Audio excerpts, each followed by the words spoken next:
வணக்கம்.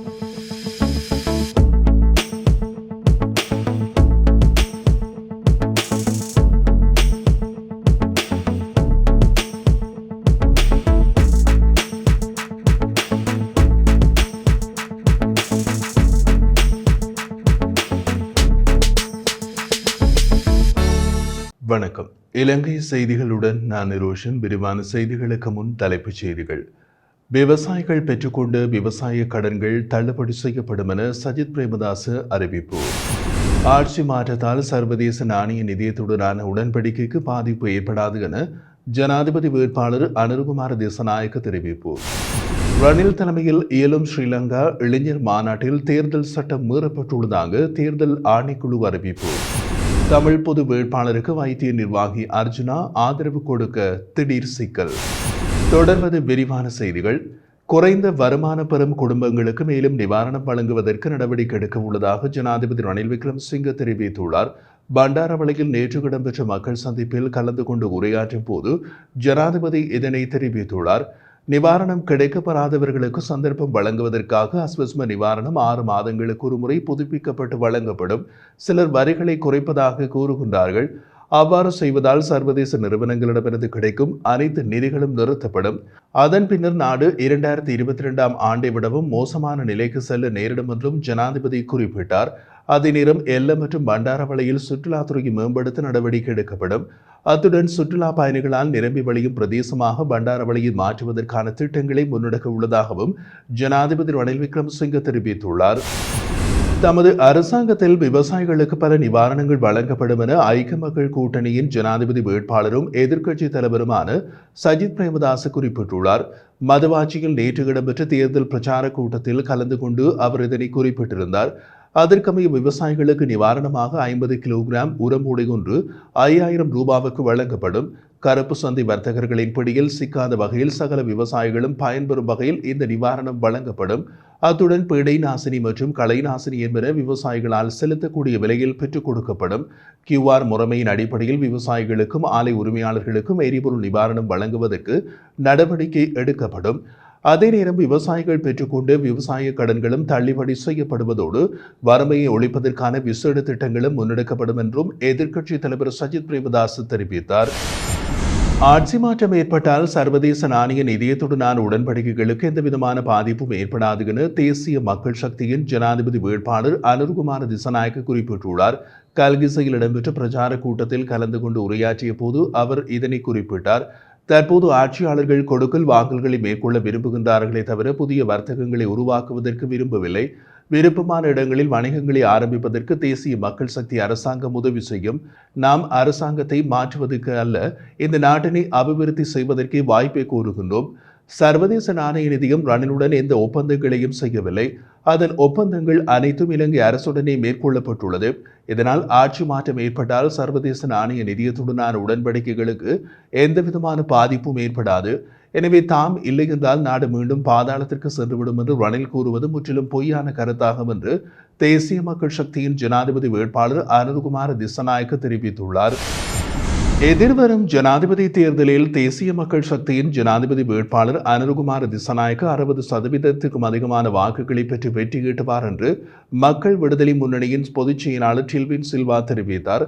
அடுத்த சில நாட்களில் இந்த வாக்கு வீதம் அதிகரிக்கும் என்றும் கருத்து கணிப்புகளை விடவும் வாக்கு வீதம் அதிகமாக கிடைக்கும் என்றும் அவர் கூறினார். இம்முறை ஜனாதிபதி தேர்தல் என்பது பல பிரிவினருக்கான போட்டி அல்ல, திருடர்களுக்கும் நல்லவர்களுக்குமான போட்டியாகும். மக்கள் தமது தெரிவை சரியாக செய்யும் வாய்ப்பு கிடைத்துள்ளது. சஜித் மற்றும் ரணிலின் மேடையில் இருப்பவர்கள் ஊழல்வாதிகள். அதனால்தான் அங்கும் இங்கும் மாறிக்கொண்டிருக்கின்றனர். அவர்களுக்கென்று கட்சி ஒன்று இல்லை, கொள்கை ஒன்று இல்லை. அதில் எஞ்சியுள்ளது தேசிய மக்கள் சக்தி மாத்திரமே. அதனால் மக்கள் இலகுவாக தமது தெரிவினை மேற்கொள்ள முடியும். அனுர வெற்றி பெறுவது உறுதி. தற்போது கருத்து கணிப்புகள் பிரகாரம் அவர் 60% வாக்குகளை பெறுவார். எதிர்காலத்தில் இந்த வீதம் இன்னமும் அதிகரிக்கும் என்றும் அவர் கூறினார்.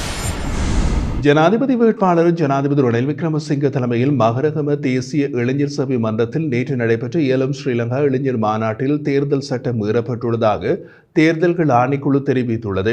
இந்த மாநாட்டில் நாடளாவிய ரீதியில் உள்ள இளைஞர் கழகங்களை சேர்ந்த இளைஞர்கள் மற்றும் அதிகாரிகள் கலந்து கொண்டனர். அவர்களுக்காக தயாரிக்கப்பட்ட மதிய உணவை வழங்குவதை தடுப்பதற்கு தேர்தல்கள் ஆணைக்குழுவின் அதிகாரிகள் நடவடிக்கை எடுத்திருந்தனர். தேசிய இளைஞர் சேவை மன்றத்தின் தலைவர் இந்த நிகழ்வில் தேர்தல் சட்டங்களை மீறும் வகையில் கருத்து வெளியிட்டதாகவும் கொழும்பு மாவட்ட தேர்தல் முறைப்பாட்டு முகாமைத்துவ நிலையம் தெரிவித்துள்ளது. அத்துடன் அரச சொத்தை பயன்படுத்தியும் தேர்தல் சட்டங்களை மீறியும் இளைஞர் சபை மன்றத்தின் நடன குழுவும் மாநாட்டுக்கு பயன்படுத்தப்பட்டதாக தேர்தல்கள் ஆணைக்குழு தெரிவித்துள்ளது. இந்த சம்பவம் தொடர்பில் மேலதிக சட்ட நடவடிக்கைகளுக்காக மகரகம காவல் நிலையத்தில் முறைப்பாடு செய்யப்பட்டுள்ளதாகவும் அந்த ஆணைக்குழு தெரிவித்துள்ளது. அத்துடன் தேர்தல் சட்டங்களை மீறியமை தொடர்பாக தேர்தல்கள் ஆணைக்குழுவின் கொழும்பு மாவட்ட முறைப்பாட்டு முகாமைத்துவ நிலையமும் நடவடிக்கை எடுத்துள்ளது. வைத்திய நிர்வாகி ராமநாதன் அர்ஜுனா சிங்கள வேட்பாளர்களில் ஒருவரை ஆதரிப்பார் என்பது போல இருந்த தோற்றம் மாறி தமிழ் பொது வேட்பாளருக்கு ஆதரவு கொடுக்க போவதாக அர்ஜுனா அறிவித்து 2 தினங்கள் முடிந்து விட்டன. தமிழ் பொது வேட்பாளருக்கு ஆதரவு தெரிவித்து தமது செலவில் இங்கு வந்து பிரச்சாரம் செய்யவும் தாம் தயாராக இருப்பதாக அர்ஜுனா அறிவித்தும் 2 தினங்கள் முடிந்து விட்டன.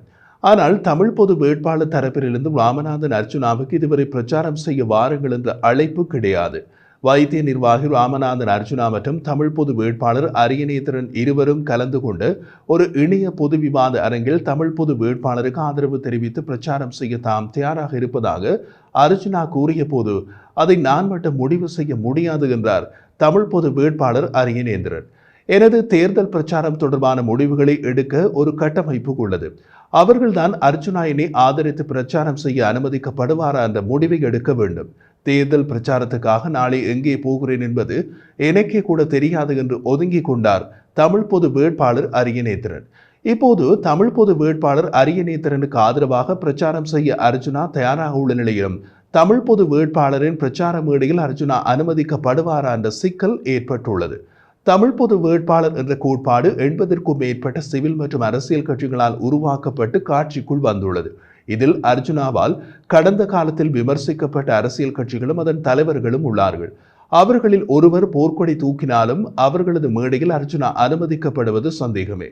மறுபக்கத்தில் அர்ஜுனாவுக்கு தமிழ் மக்கள் மத்தியில் செல்வாக்கு உள்ளதா இல்லையா என்பதை விடுத்து மற்றும் ஒரு கோணத்தில் பார்க்கும்போது அவரிடம் ஒரு கட்சியோ பதிவு செய்யப்பட்ட சிவிலியன் அமைப்போ கிடையாது. அவர் ஒரு தனிநபர். 80க்கும் மேற்பட்ட சிவில் மற்றும் அரசியல் கட்சிகளால் உருவாக்கப்பட்டுள்ள தமிழ் பொது வேட்பாளர் என்ற சித்தாந்தத்தில் அர்ஜுனாவை எங்கே வைக்க முடியும் என்ற நடைமுறை சிக்கலும் உள்ளது. மற்றொரு சிக்கல் தமிழ் பொது வேட்பாளரின் பிரச்சார கூட்ட மேடையில் அர்ஜுனா இருக்கும்போது அவரால் முன்பு விமர்சிக்கப்பட்ட அல்லது இப்போது விமர்சிக்கப்படும் தமிழ் அரசியல்வாதிகளும் இருக்க விரும்புவார்களா என்பது. அந்த மேடையில் வைத்து அதில் உள்ள தமிழ் அரசியல்வாதிகளை அர்ஜுனா விமர்சித்தால் அது பலருக்கும் சிக்கலை ஏற்படுத்தும் என்பதுடன் தமிழ் பொது வேட்பாளர் என்ற சித்தாந்தத்தையும் குழப்பிவிடும் என்ற வாதமும் 80க்கும் மேற்பட்ட சிவில் மற்றும் அரசியல் கட்சிகளில் சிலரால் முன்வைக்கப்படலாம். மொத்தத்தில் மற்றொரு குழப்ப நிலை தோன்றியுள்ளது. இது சுலபமாக தீரக்கூடிய குழப்பம் அல்ல.